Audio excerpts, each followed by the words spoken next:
Yeah, thanks. So, as mentioned, my name is Tom Mowat. I'm from Analysys Mason, based here in Singapore. For those who don't know Analysys Mason, we're a research and consultancy firm dealing purely with TMT.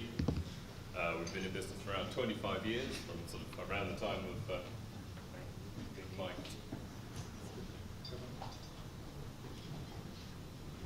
Is that better?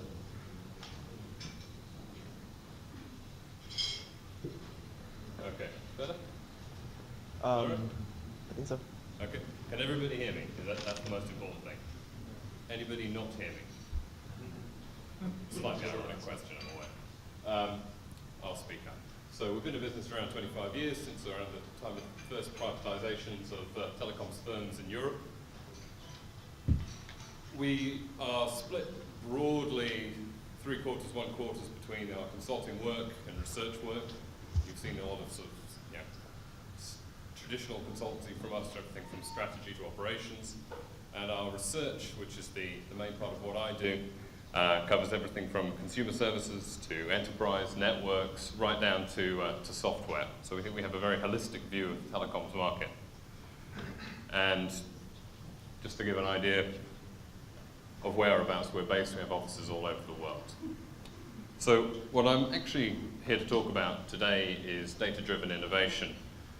And when I say that, I mean specifically the creation of value from using data, which speaks, I think, very closely to what the Steves were discussing this morning.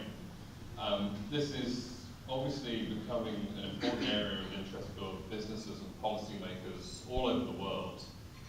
Social networks, mobile phones, and critically connected devices and the Internet of Things, among a whole variety of Internet-related platforms, are creating an enormous amount of data on a daily basis. And this data creation is building a resource, data, that has just enormous economic and social potential.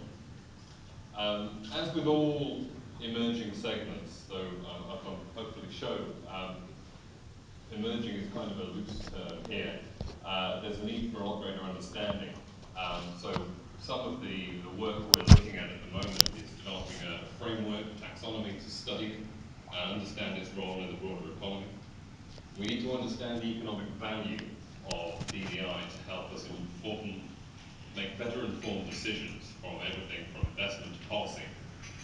And speaking to policy, and it's been really interesting to hear the word privacy mentioned twice already today, we need to understand the policy issues of DDI and how policymakers can shape their frameworks to best encourage DDI while maintaining an adequate and appropriate level of protection for consumers and businesses.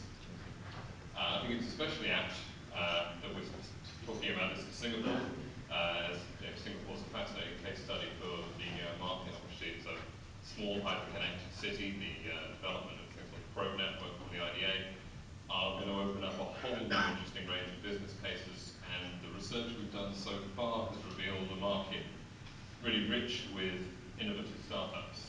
So it's been a really interesting piece of work we've done so far. So two things just to think about right away. First is what we think is the value chain here. So what actually are the value-creating activities in data innovation?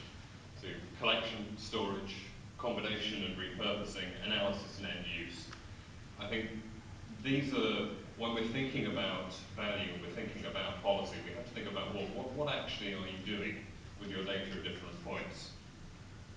And the second point, unrelated I suppose, but I'm always slightly skeptical about statistics like this, but I've read it from a few places. 90% of all the data in the world was created in the last 2 years. And now when we're thinking about an industry where the basic commodity is data, I think it gives an idea of the scale and importance of the opportunity. And Analysys Mason has been working with our friends over at Google, and we'd like to thank them for inviting us to speak here today. So what do I mean in a practical sense when I'm talking about data-driven innovation? Simple definition here is that it's a service that refers to an innovative application that uses data together with a commercial and enabling technical environment. A lot of DDI, as we understand it, is taking the form of a transacted service, so just a performance rendered for a fee. But we're seeing perhaps the majority of DDI at the moment being subsumed within broader business activities, so business process improvement, efficiency, cost saving, that sort of thing. I think it's sort of this definition that led me to say that is this really an emerging sector? When you think about that definition, it's not really much different to the more basic functions of commerce. You know, you think about the emergence of the first currency, however many thousands of years ago. You know, your data in question there was an awareness of the value of precious metals. Your technical equipment might be a set of weighing scales, and your commercial arrangements is people looking to trade. I make this point because this isn't really a sea change in terms of what's being done. The difference, and what's so important, is the point on the previous slide here, which is that the volume of data, the speed of transactions, is changing beyond recognition.